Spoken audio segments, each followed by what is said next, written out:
எடுத்து வைத்துக் கொள்ளுங்கள். இன்னொரு புறம் ஏசாயா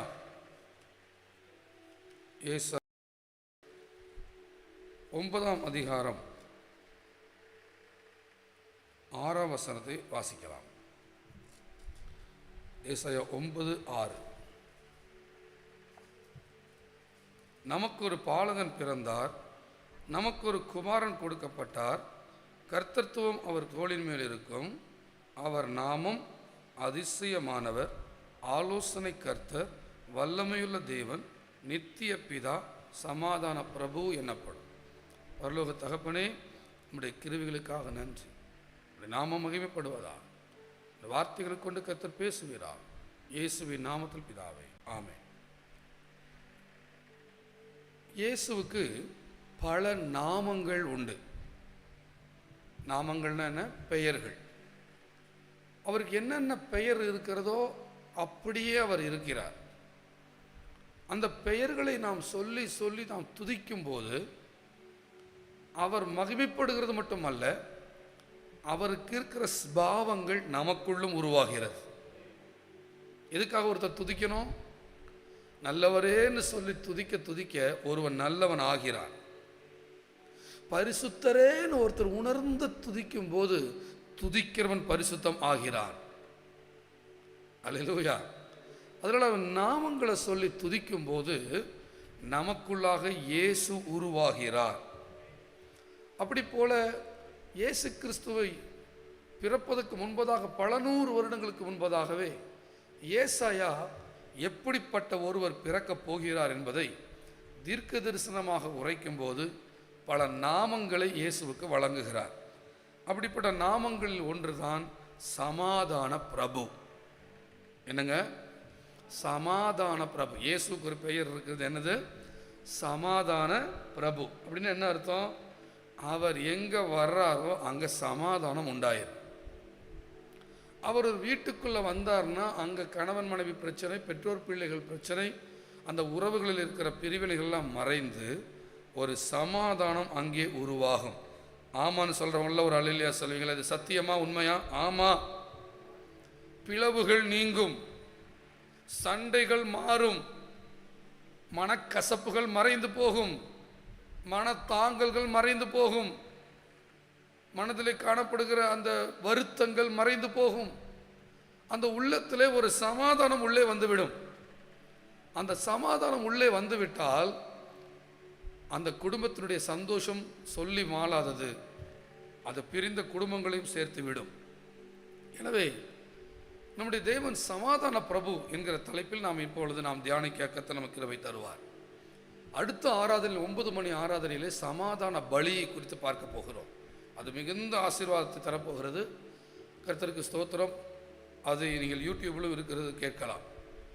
சமாதான பிரபு, என் தேவன் இயேசுவை நாம் பார்த்து, அவரை நோக்கி பார்த்து சமாதான பிரபுவேன்னு சொல்லும்போது அந்த சமாதான பிரபுவை, அந்த வார்த்தை அவரை மகிமைப்படுத்துறதும் இல்லாமல், அந்த சமாதான பிரபு எனக்குள்ளாக அவர் வந்து எனக்குள் சமாதானத்தை ஏற்படுத்தி விடுகிறதை அந்த துதி சொல்லும் போதே நாம் ஃபீல் பண்ண தொடங்கிடலாம்.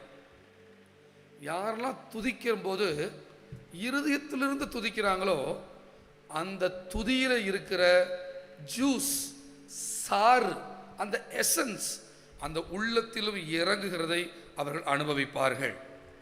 நான் மறுபடியும் சொல்கிறேன், சமாதான பிரபுன்னு நீங்கள் சொல்லி துதிக்கும் போது அது ஏதோ 1000 ஸ்தோத்திர பலி சொல்லணுமேங்கிறதுக்காக கடமைக்கு சொல்லுகிறதா இல்லாமல், இருதயத்திலே உணர்ந்து, இருதயத்தில் விசுவாசித்து ஒரு துதி சொல்லப்படுமானால் அந்த துதியில் இருக்கிற எசன்ஸ், ஜூஸ், அந்த வல்லமை அந்த மகனுடைய உள்ளத்துக்குள் இறங்கி விடுகிறது. நாம் என்ன சொல்லுவோம்? அல்லேலூயா. அதனால தான் நாம் எப்படி துதிக்கணுமாமா? உணர்ந்து துதிக்கணும். அவர் துதிகளின் மத்தியில் வாசம் செய்கிறவர். நம்மளை துதிக்க வைக்கிறது மூலமாகவே நம்மளை சந்தோஷப்படுத்துகிறவர். நமக்கு துதிக்கிறதுன்னு ஒரு வேலையை கொடுத்துருக்கிறார். என்ன வேலை? இந்த ஜனத்தை எனக்கென்று ஏற்படுத்தினேன். இவர்கள் என்ன சொல்லி வருவார்கள்? என் துதியை சொல்லி வருவார்கள். ஏன் சொல்லி வரணும்? அப்படி துதிக்கிறதா அதனால் என்ன லாபம்? துதிக்கிறதுனால தேவனுக்கு லாபமோ இல்லையோ, துதிக்கிறவர்களுக்கு லாபம். எல்லாரும் சொல்லுங்க, சமாதான பிரபு. சொல்லுங்க எல்லாரும், சமாதான பிரபு. சொல்லும் போதே இங்க அந்த பிரபுவின் ஆளுகை உருவாகிறது. ஏன்னா ரோமர்ல வாசிக்கிறோம், நீதி உண்டாக இருதயத்தில் விசுவாசிக்கப்படும், ரட்சிப்புண்டாக வாயினால் அறிக்கை செய்யப்படும். போகட்டும். இப்படி ஒரு சமாதான பிரபு ஒருவர் பிறப்பார் என்று இயேசு பிறப்பதற்கு முன்பதாக, சில 100 வருடங்களுக்கு முன்பதாகவே ஏசாயா எழுதி வைத்திருக்கிறார். அதே போல சமாதான பிரபு பிறந்தார். லூக்கா எழுதின சுவிசேஷத்தில் அந்த வசனத்தை வாசிக்க பார்ப்போம். தூதர்கள் வந்து இயேசுவின் பிறப்பை என்ன சொல்லுகிறார்கள்? லூக்கா எழுதின சுவிசேஷம், கர்த்தருக்கு மகிமை உண்டாவதாக, 2ஆம் அதிகாரம் 14ஆம் வசனத்தை வாசிக்கலாம். லூக்கா 2:14. ஆமா, பூமியிலே சமாதானமும் மனுஷர் மேல் பிரியமும் உண்டாவதாக என்று சொல்லி கர்த்தர் நல்லா மகிமைப்படுத்தலாம். ஹல்லேலூயா! எவ்வளவு ஒரு ஆசீர்வாதம் அல்ல. ஒரு தானியேல் பிறக்கும் போது இந்த வார்த்தை சொல்லப்படவில்லை. ஒரு தாவீது பிறக்கும் போது இந்த வார்த்தை சொல்லப்படவில்லை. எந்த வார்த்தை?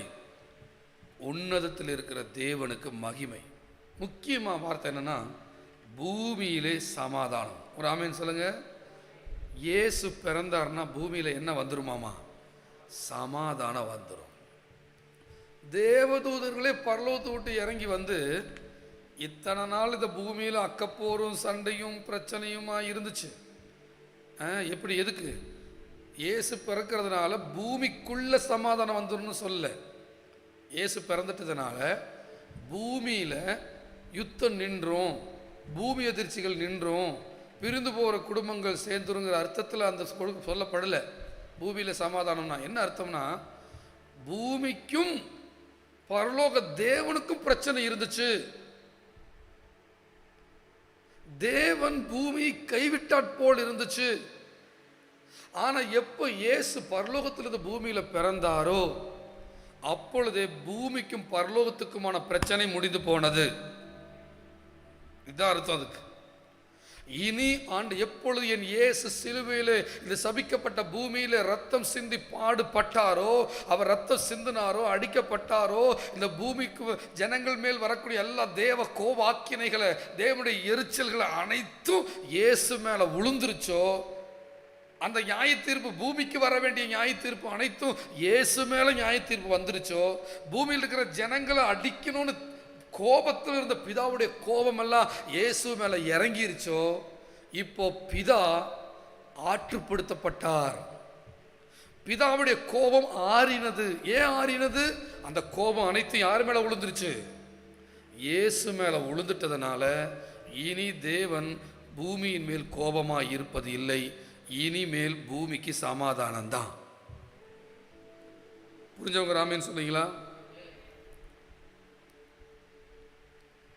தேவன் இனி பூமியை பார்க்கும்போது கோபத்தோட பார்ப்பது இல்லை.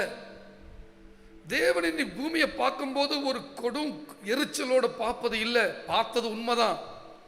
தானியேல் காலங்களில், தாவீது காலங்களில், உலகத்து பழைய ஏற்பாட்டு காலங்களில் பூமியை பார்த்தாலே அவர் டென்ஷன் ஆகிறது உண்மைதான். பூமியை பார்த்தாலே எரிச்சரணும், அழிச்சரணும், பாவம் பெருகுதுன்னு அவர் கடுப்பா பார்த்தது உண்மைதான். ஆனா இப்போ அவர் பார்க்கல. ஏன் பார்க்கலன்னா, அவருடைய அத்தனை கோபங்களும் யார் மேல இறங்கிருச்சு? இயேசுவின் மேல. உலகத்தின் பாவத்தை சுமந்து தீர்த்த தேவ ஆட்டுக்குட்டி. ஆமீன் சொல்லுங்க. உலகத்தின் பாவத்தை சுமந்து என்ன பண்ணிட்டாராமா? தீர்த்த. அப்ப உலகத்தின் பாவத்தை சுமந்து தீர்த்தாச்சுன்னா தேவனுக்கு பூமியை பார்த்த கோபம் வருமா? வராது. அதனாலதான் அப்பா தேவதூதர்கள் சொல்றாங்க, எப்போ இங்க ஒரு ஆட்டுக்குட்டி பிறந்துச்சோ பெத்லகேம்ல, அப்பவே பூமியில சமாதானம் வந்துருச்சு. அல்லேலூயா! கர்த்தருக்கு ஸ்தோத்திரம். எப்படி சமாதானம் வந்துச்சு? இதைத்தான் மத்தேயுல வாசிக்கிறோம். மத்தேயு 21ஆம் அதிகாரத்தில், மத்தேயு 21ல் 4வது வசனத்தை வாசிங்க. இதோ மத்தேயு 21:4, இதோ உன் ராஜா சாந்த குணமுள்ளவராய் கழுதையின் மேலும் கழுதை குட்டியாகிய மரியின் மேலும் ஏறிக்கொண்டு உன்னிடத்தில் வருகிறார் என்று சீயோன் குமாரத்திக்கு சொல்லுங்கள். இந்த காலை வேளையில் வந்திருக்கிற இந்த சீயோன் குமாரத்திகளுக்கு சொல்லுகிறேன், என் ஆண்டவர் உன்னிடத்தில் சாந்த குணமுள்ளவராய் வருகிறார். எதின் மேல் வருகிறார்? கழுதை குட்டியின் மேல் வருகிறார். கோவேறு கழுதியின் மேல் வருகிறார். ஏற்கனவே உங்களுக்கு தெரியும் சிலருக்கு, கோவேறு கழுதியில வந்தா என்ன அர்த்தம்? சமாதானம்னு அர்த்தம். ஒரு ராஜா குதிரையில வந்தா என்ன அர்த்தம்? யுத்தம்னு அர்த்தம். ஆண்டவர் சொல்றார், இந்த காலவேன் மகளே, சீயோன் குமாரத்தியே, இயேசுவின் ரத்தத்தால் கழுவப்பட்டவனே, கழுவப்பட்டவளே, இயேசு சொந்த இரட்சகராய் ஏற்றுக்கொண்டவளே, உன்னிடத்தில் என் இயேசு கழுதியின் மேல் தான் வருகிறாரே ஒழிய குதிரையின் மேல் வரவில்லை. என்ன அர்த்தம்?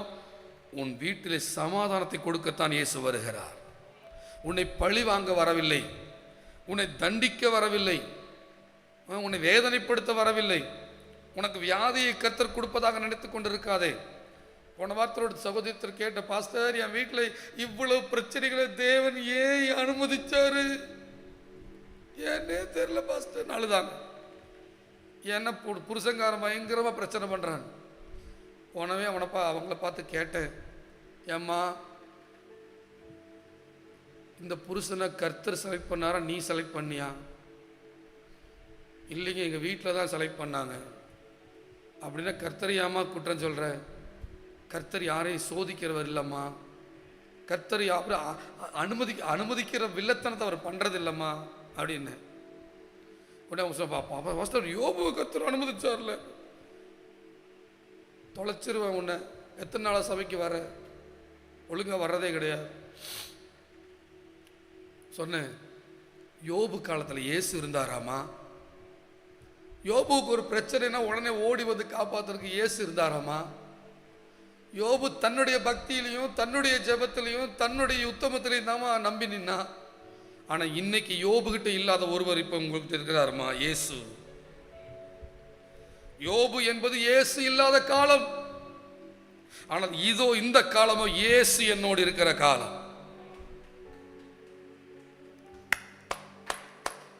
அல்லேலூயா. யோபு காலத்தில் கடவுள் பரலோகத்தில் இருந்த காலம். ஆனால் இன்றைக்கு இயேசு என் உள்ளத்தில் இருக்கிற காலம். பழைய ஏற்பாட்டில் கடவுள் பரலோகத்தில் இருந்த காலம். ஆனால் இன்றைக்கோ இயேசு கடவுள் எனக்குள்ள இருக்கிற காலம்.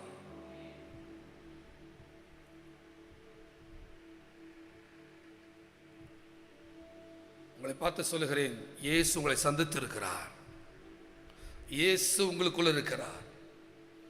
இயேசு உங்களை தேடி வந்திருக்கிறார். அவர் குதிரையின் மேல் வரவில்லை, அவர் கழுதியின் மேல் வந்திருக்கிறார். அவர் சமாதான கர்த்தராக வந்திருக்கிறார். சமாதான பிரபுவாய் வந்திருக்கிறார். உங்களுக்குள் இருக்கிற இயேசுவை நீங்கள் அனுபவிக்க தொடங்கினார்.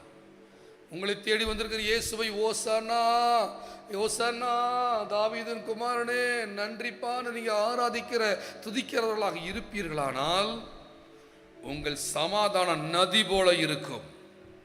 உங்கள் குடும்பம் கட்டப்படும். அந்த சமாதானம் நிரம்பினால், சமாதானம் நிரம்பி வாழ்கிறவர்களுக்கு ஆரோக்கியம் நிரம்பி இருக்கும்.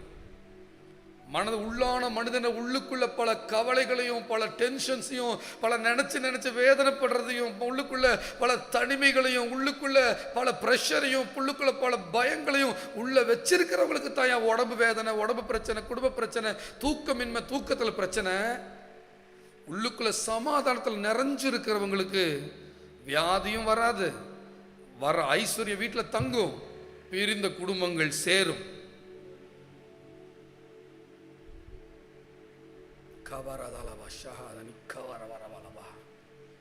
என் இயேசு சமாதான பிரபு, the Prince of Peace. பிரபுன்னு என்ன அர்த்தம்? நிறைவான ஐஸ்வர்யங்களை வச்சிருக்கிறவங்க தான் பிரபு. நிலச்சுவாந்தாரர்களை பிரபுக்கள் என்று சொல்வார்கள். பெரிய பெரிய பணக்காரர்களை பிரபுக்கள் என்று சொல்வார்கள். இவர் எதில் பணக்காரர்? சமாதானத்தில் பணக்காரர்.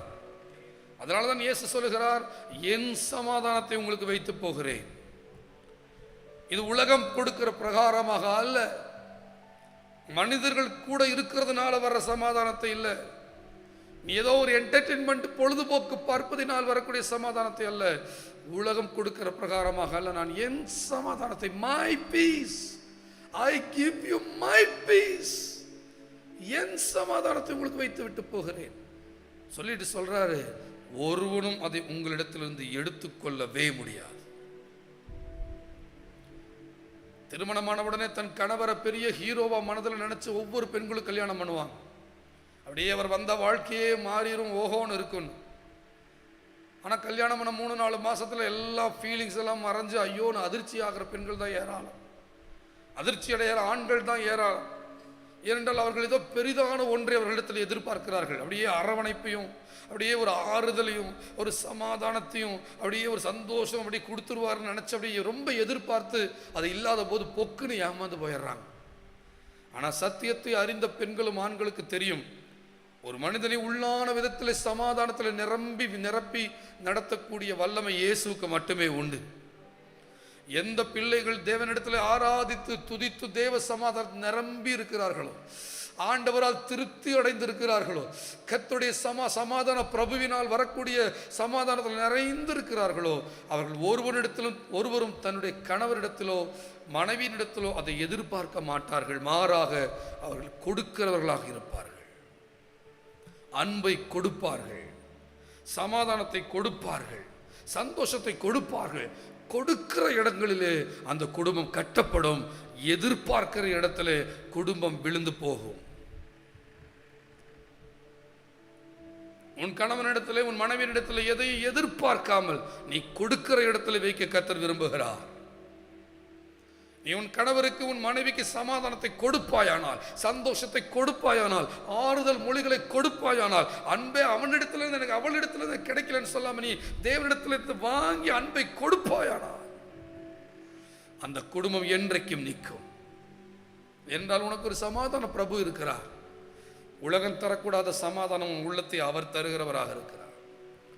ஆண்டவர் 2 சுடர்களை உண்டாக்கிறார், ஒன்று சூரியன், ஒன்று சந்திரன். சூரியன் என்பது வெளிச்சத்தை உருவாக்குகிற ஒரு இடம், சந்திரன் என்பது வெளிச்சத்தை வாங்கி கொடுக்கிற இடம். நமக்கு இயேசு சூரியனாக இருக்கிறார், நாம் அவரிடத்திலிருந்து வெளிச்சத்தை வாங்கி பிரகாசிக்கிற சந்திரனாக இருக்கிறோம். ஒரு ஆமென் சொல்லுவீர்களா? சமாதானத்தை வாங்குங்கள், சமாதானத்தை அவரிடத்தில் பெற்றுக்கொள்ளுங்கள். அவரை அறிகிற அறிவிலே சமாதானம் உண்டாகும். அவர் சமாதான பிரபு. 4ஆம் வசனத்தில் வாசிக்கிறோம் இல்லையா? இதோ உன் ராஜா. எல்லாரும் சொல்லுங்க, என் ராஜா. என் ராஜான்னா என்ன? என் வீட்டை ஆட்சி செய்கிறவர், என் பிள்ளைகளை ஆட்சி செய்கிறவர். என்னுடைய ராஜா சாந்த குணமுள்ளவராய் கழுதையின் மேலும் கழுதை குட்டியாகிய மரியின் மேலும் ஏறிக்கொண்டு, ஆண்டவர் சொல்றார் மறுபடியும், என் மகனே, நான் குதிரை மேலே ஏறி வரல. குதிரை மேலே ஏறி வந்தால் கையில் வாள் இருக்கும், சண்டை தான். ஆனால் நான் உன்னை சந்திக்கிறதுக்கு ஒரு கழுதியின் மேலே ஏறி வர்றேன். அதனால் நான் உனக்கு ஒன்று சொல்கிறேன், உன் வீட்டில் யுத்தம் முடிந்தது. எல்லாம் ஆமேன் சொல்லி பெற்றுக்கொள்ளலாமா? என் வீட்டில் யுத்தங்கள் முடிந்தது. இதனால் என்னுடைய வைராக்கியத்தினாலா, என்னுடைய பரிசுத்தத்தினாலா? இல்லை, என்னோட யுத்தம் முடிஞ்சதுக்கு காரணம் இயேசு கழுதியின் மேல் என் வீட்டுக்கு வந்ததினால், எனக்காக அவர் சிலுவையில் அறையப்பட்டதினால், எனக்கு சமாதானத்தை உண்டு பண்ணும் ஆக்கினை அவர் மேல் வந்ததினால். வசனம் சொல்லுகிறதல்லவா 53ஆம் அதிகாரத்தில், நம்முடைய அக்கிரமங்கள் நிமித்தம் அவர் காயப்பட்டார், நம்முடைய மீறுதல்களின் நிமித்தம் அவர் நொறுக்கப்பட்டார். வாயை மீறி பேசிடுவோம், பேசியே குடும்பத்துக்கு எடுத்துருவோம், ஆதங்கத்திலேயே குடும்பத்துக்கு எடுத்துருவோம், கோபங்கள்லேயே குடும்பத்துக்கு எடுத்துருவோம், போகக்கூடாத இடங்களுக்கு மீறி சென்றே குடும்பத்துக்கு எடுத்துருவோம், கீழ்ப்படியாமையின் மூலமாகவே நம்முடைய வாழ்க்கையை கெடுத்துருவோம். ஆனால் அப்பா சொல்றாரு, அக்கிரமங்களின் நிமித்தம் அவர் காயப்பட்டு, உன்னுடைய மீறுதல்களின் நிமித்தம் அவர் நொறுக்கப்பட்டார். நமக்கு சமாதானத்தை உண்டு பண்ணும் ஆக்கினை அவர் மேல் வந்தது. மறுபடியும் சொல்றேன், நமக்கு சமாதானத்தை உண்டு பண்ணும் ஆக்கினை அவர் மேல் வந்தது. அவருடைய தழும்புகளால் நான் சுகமானேன்.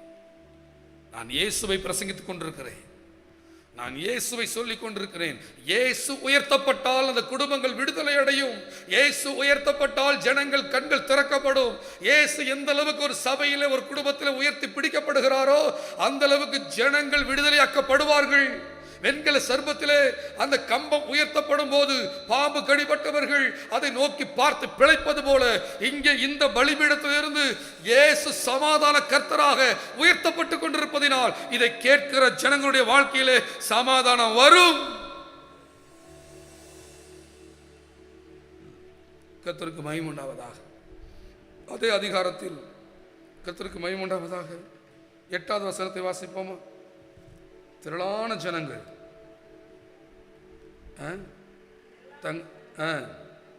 தங்கள் வஸ்திரங்களை வழியிலே விரித்தார்கள். வேறு சிலர் மரக்கிளைகளை தரித்து வழியிலே பரப்பினார்கள்.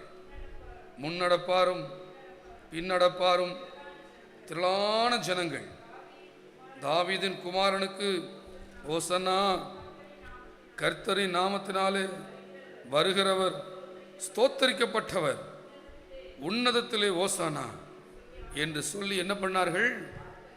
துதி எப்படி இருக்கணும்? ஆர்ப்பரிப்பா இருக்கணும். என்ன சொல்லி துதிக்கிறாங்க? தாவீதின் குமாரனே, தாவீதின் குமாரனுக்கு ஓசானா, கர்த்தருடைய நாமத்தினாலே வருகிறவருக்கு ஸ்தோத்திரம், உன்னதத்திலே ஓசானா என்று சொல்லி அப்படியே அவரை துதிக்கிறார்கள். தேவ பிள்ளையே, எந்த ஒரு மனிதன் என் இயேசு எனக்காக எல்லாம் சிலுவையில் முடிச்சிட்டாரு, என் யுத்தங்கள் முடிந்து போனது, என் ஆண்டவர் சமாதான கர்த்தராக என்னோடு இருக்கிறார்னு உணர்றானோ அவங்கெல்லாம் துதிக்கிறாங்க, ஆராதிக்கிறாங்க.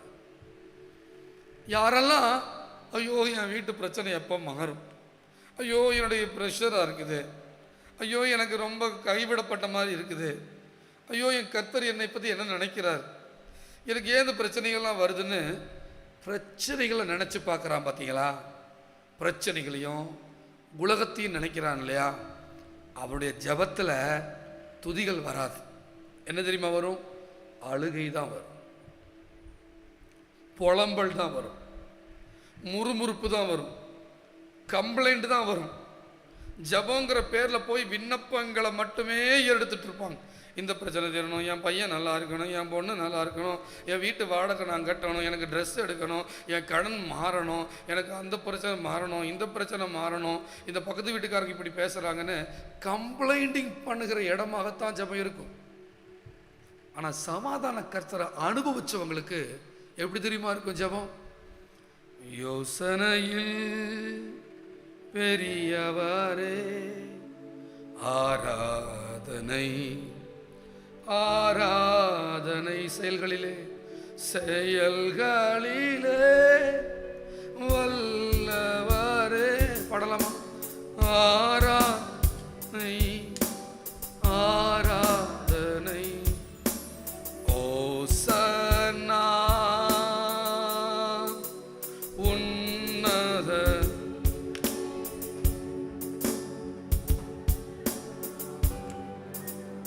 ஓசன்னா யோசனையில் பெரியவரே ஆராதனை, ஆராதனை செயல்களிலே, செயல்களிலே வல்லவரே ஆராதனை, ஆராதனை, ஓசன்னா உன்னத தேவனே, ஓசன்னா, ஓசன்னா,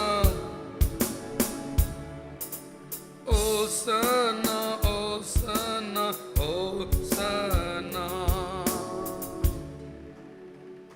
இல்லை, உள்ளத்தில் ஒரு உறுதியான எண்ணம், என் குடும்பம் கெட்டு போகாது. சொல்லுங்க, என் கூட சேர்ந்து வலது கரத்தை உயர்த்தி சொல்லுங்க, என் குடும்பம் கெட்டு போகாது. என் வீட்டில் தீமைகள் நடக்காது, என் குடும்பத்தில் தீமைகள் நடக்காது, என் குடும்பம் கெட்டு போகாது, என் குடும்பத்தை கர்த்தர் நேசிக்கிறார், என் வீட்டுக்குள்ளாக இயேசு வந்திருக்கிறார், சாந்த குணமுள்ளவராக வந்திருக்கிறார், ஆசீர்வதிக்கும்படி வந்திருக்கிறார், சமாதானம் கொடுக்கும்படி வந்திருக்கிறார், விடுதலை கொடுக்கும்படி வந்திருக்கிறார். நான் நன்றாக இருப்பேன், என் எதிர்காலம் ஆசீர்வாதமாக இருக்கும், நான் மனம் மகிழ்ச்சியாக இருப்பேன், என் கர்த்தர் எல்லாம் பார்த்துக் கொள்வார், என் ராஜா பார்த்துக் கொள்வார். இல்லை இல்லை, இவ்வளோ பெரிய உண்மை இல்லையா? அதெல்லாம் இப்பேற்பட்ட ஸ்லாக்கியத்தை நம்ம பெற்றுக்கொண்டதுனால தான் வேதம் நம்மை பாக்கியவான்கள் என்று சொல்லுகிறது. இவ்வளோ பெரிய கடவுள் இருந்தும் கூட ஒரு கிறிஸ்தவன் துயரப்பட்டு படுத்துக்கிறான்னா அது கிறிஸ்து மேல இருக்கிற பிரச்சனை இல்லை, கிறிஸ்தவனின் அறியாமை. தீமை உன்னை அணுகாது, துன்பம் உறைவிடம் நெருங்காது. ஓ, தீமை உன்னை அணுகாது, துன்பம் உறைவிடம் நெருங்காது. செல்லும் இடமெல்லாம் தூதர்கள் காத்திடுவார், தூதர்கள் காத்திடுவார், தூதர்கள் காத்திடுவார். கலங்காதே மகனே, கலங்காதே மகளே. கர்த்தரை பார்த்து பயந்துராதீங்க. பழைய ஏற்பாட்டை படிச்சுட்டு கர்த்தர் இப்படி தான் டெரராக இருப்பார், எப்போ பார்த்தாலும் கொஞ்சம் தப்புனாலும் அடித்து துவம்சம் பண்ணிடுவார், கொஞ்சம் தடுமாறி விழுந்துக்கிட்டாலும் கைவிட்டுருவார் அப்படின்னு நினச்சிடாதீங்க. அவர் அப்படிப்பட்டவர் இல்லை. யோபுடைய புத்தகத்தை படித்து இப்படி தான் இயேசு இருப்பார்னு நினச்சிடாதீங்க. அப்படி இல்லை, அப்படி இல்லை. நம்மோடு என்னைக்கும் இருக்கும்படியாகும்,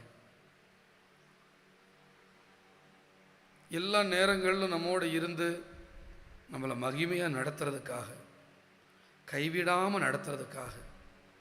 யோபுவை போல பிசாசே நேரடியாக சோதிக்க வந்தாலும் அவனை துரத்தி விடுறதுக்காக நம் இயேசு எப்போது நம்மோடு இருக்கிறார். அதனால தான் வேதம் சொல்லுகிறது, இயேசு நன்மை செய்கிறவராகவும் பிசாசின் வல்லமையில் அகப்பட்டவர்களை விடுவிக்கிறவராகவும் சுற்றி திரிந்தார்.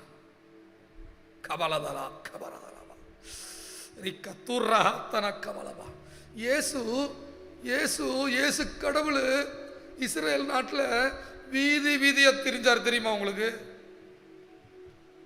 ஊர் ஊரா திரிஞ்சார் தெரியுமா உங்களுக்கு?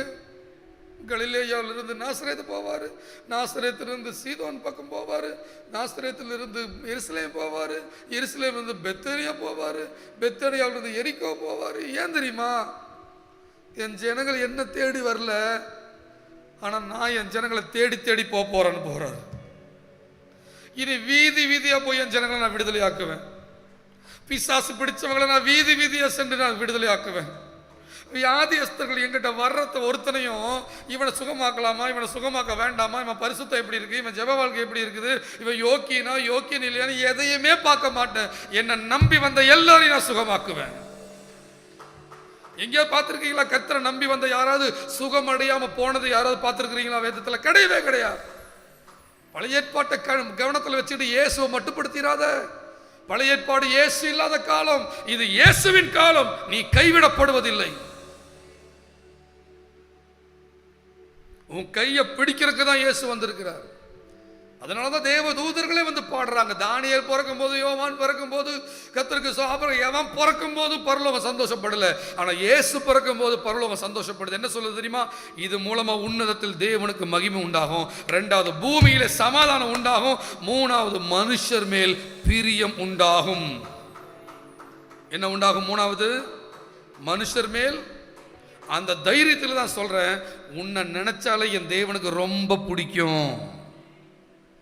தேவன் உன்மேல் பிரியமா இருக்கிறார், உன்னை கைவிடவே மாட்டார். நீ அவருக்கு செல்லம், நீ அவருக்கு புள்ள, நீ அவருக்கு அவர் பெத்தெடுத்த புள்ள உனக்கு கைவிடவே, உங்க அப்பா தான் சொல்ல, உன் தாய் உன்னை மறந்தாலும் உன் பக்கத்திலேயே குடியிருக்கிற உங்க அம்மா உன்னை மறக்கலாம், பக்கத்திலேயே குடியிருக்கிற உங்க அப்பா கண்டுக்காம திரும்பிட்டு போகலாம்.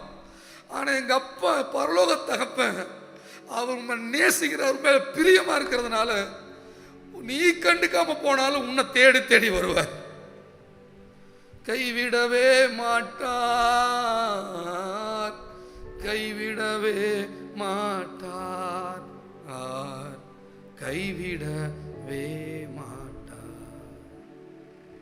கர்த்தர் ஆச்சரியமானவர். அவர் குறித்து சொல்லிக்கிட்டே போல நேரமாயிரும். சமாதான பிரபுங்க. இன்னைக்கு கேட்ட அந்த வசனத்தை மறந்துடாதீங்க, மறுபடியும் ரீகால் பண்ணுங்க. தேவன் சமாதான பிரபுவாய் உங்களுக்குள் வந்து விட்டார். எருசலேம் ஆகிய உனக்குள்ள வந்து விட்டார். அவர் எப்படி வந்திருக்கிறார்? சமாதான பிரபுவா வந்திருக்கிறார். அவர் உள்ளுக்குள்ள வந்ததுக்கு அப்புறம் அங்க சமாதானம் வந்துடும். அங்க யுத்தங்கள் இருக்காது, பிரச்சனைகள் இருக்காது. படிப்படியாக அவரை அறிய அறிய அறிய சமாதானம் உனக்குள்ள டெவலப் ஆக உன் வீட்டுக்குள்ள சண்டை வர்றது பார்த்தே பல வருஷம் ஆயிடுறது நீ பார்ப்ப. பயப்படுத்துவார் இல்லாமல் படுத்துக் கொள்வாய். உன்னுடைய மனதில் மன உளைச்சல்கள் இருக்காது. பல பெந்தகோஸ்துக்காரங்கன்னு சொல்றவங்க வைராக்கியமா இருக்காங்க, சர்ச்சுக்கு போறாங்க, திருவிருது எடுக்கிறாங்க, வெள்ளை ட்ரெஸ் போடுறாங்க. ஆனா உள்ளுக்குள்ள அவங்களுடைய யுத்தம் முடியவில்லை. பிரஷரா இருக்கிற பெந்தகோஸ்துக்காரன் நிறைய இருக்கா. ஆனால் இந்த காலையில் ஆசீர்வாத அப்போஸ்தல சபையா மக்களுக்கு ஆண்டவர் பேசுறாரு. நான் உன்னை உள்ளான மனிதன்ல நீ நிறைந்த சமாதானத்தை தந்திருக்கேன், இளைப்பாறுதலை தந்திருக்கேன். உனக்கு மன உளைச்சலை நீ கிடையாது.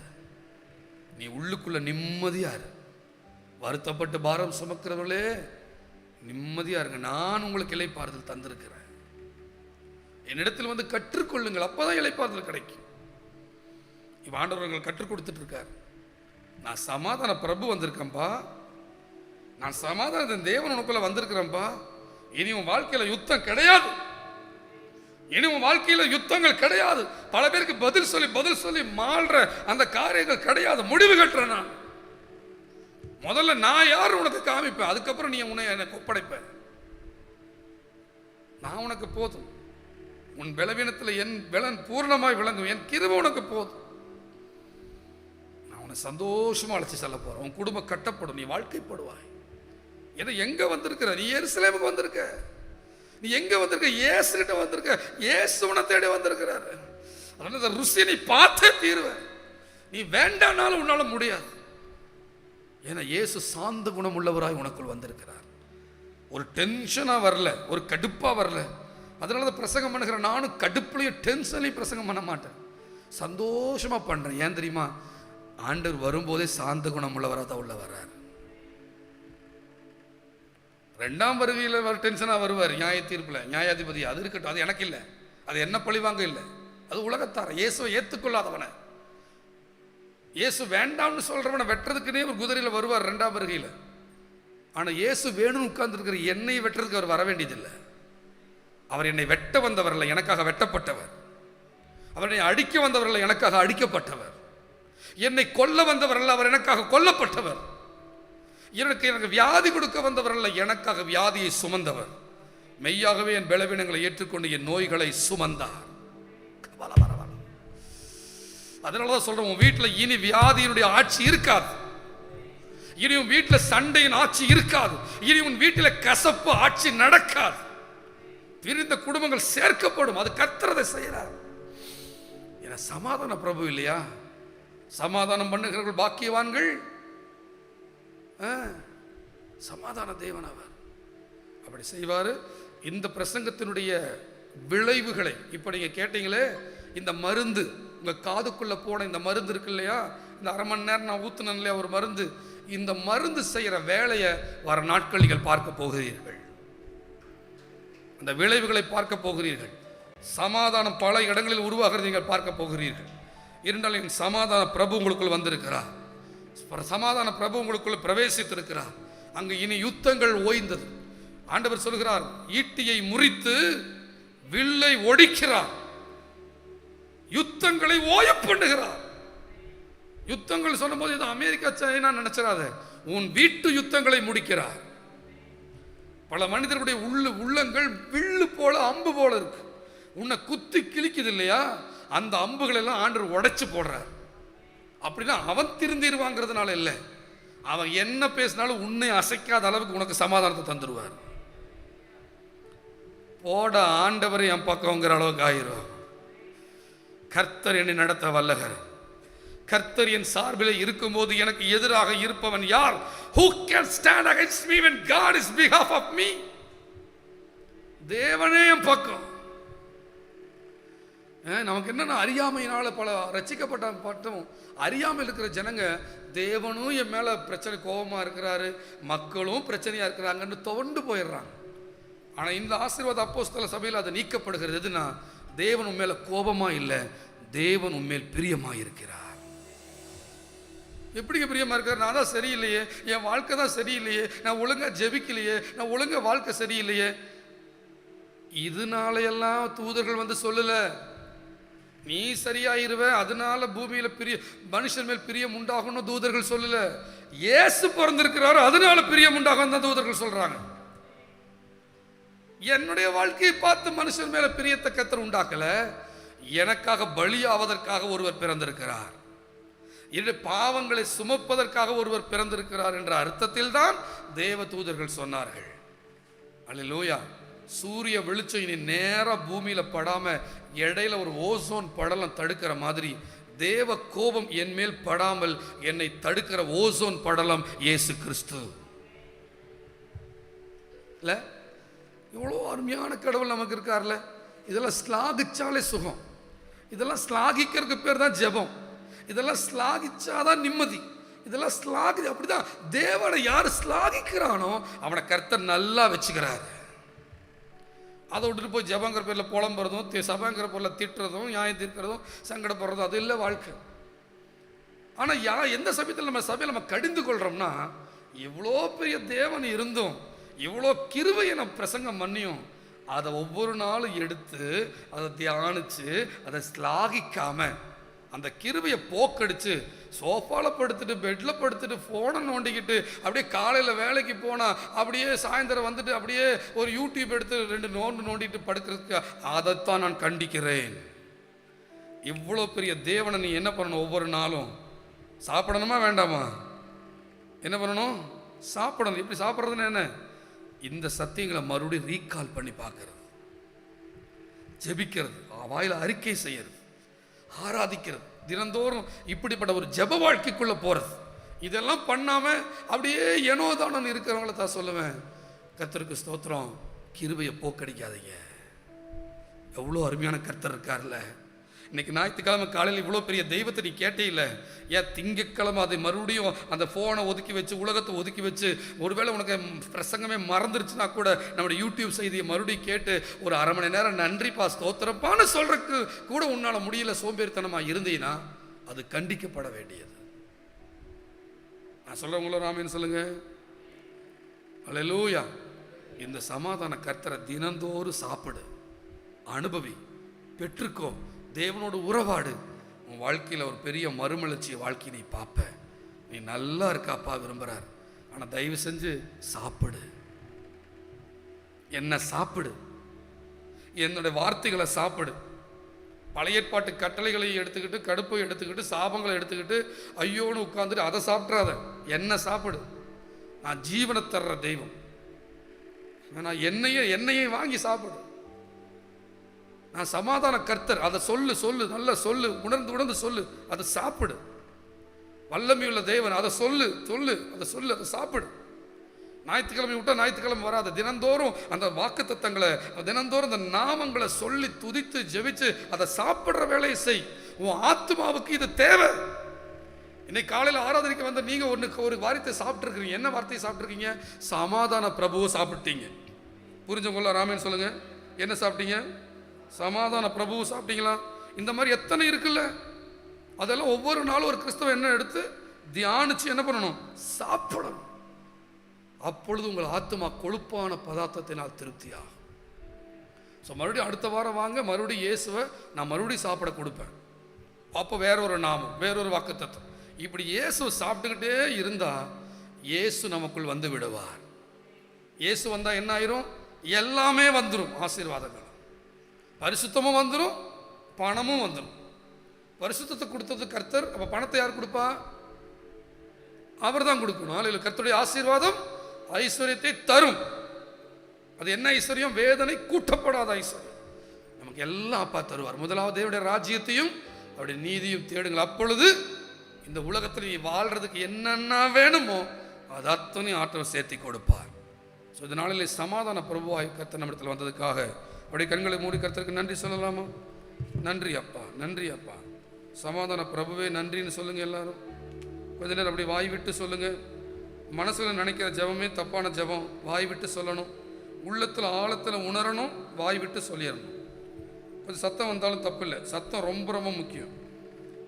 சத்தம் ஹல்லேலூயா சொல்லுங்க. சமாதான பிரபுவே, சமாதான தேவனே, சமாதான காரணரே, சமாதானம் செய்கிறவரே, கழுதையின் மேல் வந்தவரே, சாந்த குணம் உள்ளவராய் வந்தவரே, என் யுத்தத்தை முடித்து போட்டவரே, என் குடும்பத்தை சுகமாய் என்னை தங்க பண்ணுகிறவரே, என் தூக்கத்தை கூட இன்பமாய் மாற்றுகிறவரே, என் பிரிந்த குடும்பங்களை சேர்த்துகிறவரே, பிரிந்த ஒரே வீட்டில் இருந்தாலும் கூட உறவுகளில் மனசளவில் பிரிந்த காரியங்கள் எல்லாம் சேர்த்து விடுகிறவரே, சமாதான காரணரேன்னு சொல்லி எல்லாம் நன்றி சொல்லுங்க. 2 நிமிஷம். நன்றி அப்பா, நன்றி அப்பா. தொடர்ந்து வீட்டுக்கு போனதுக்கப்புறமா இதை தியானித்து நன்றி சொல்லி ஜெபம் பண்ணுங்க. வேறு எந்த காரியத்தை காதில் வாங்காதீங்க. வசனங்களை நல்லா உள்ளுக்குள்ளே போகட்டும், உள்ளுக்குள்ளே போய் அப்படியே ஊறட்டும். அது நல்ல பலனை தரும். அப்பா, அனைத்து மகிமைக்கு செலுத்துகிறேன். இன்றைக்கி அதிகாலை 6:30 மணி ஆராதனைக்கு வராத பிள்ளைகளுக்காக ஜெபிக்கிறேன். அவங்களோடு பேசி பலப்படுத்தி சோம்பேறித்தனம் பார்க்காம நேரத்தில் வர கிருபைதாங்க. அடுத்த ஆராதனையில் மகத்துவமான அப்படி வல்லமை வெளிப்படட்டும். இயேசு இரட்சகரின் நாமத்தில் ஜெபிக்க நல்ல பிதாவே. சேர்ந்து சொல்லுவோம். என் ஆத்துமாவே, என் முழு உள்ளமே, என் ஆத்துமாவே, கர்த்தர் செய்த சகல உபகாரங்களையும் என்றும் மறவாதே. ஆமென். ஹல்லேலூயா. கர்த்தருக்கு ஸ்தோத்திரம். தேங்க்யூ. God plus. காபி குடிங்க.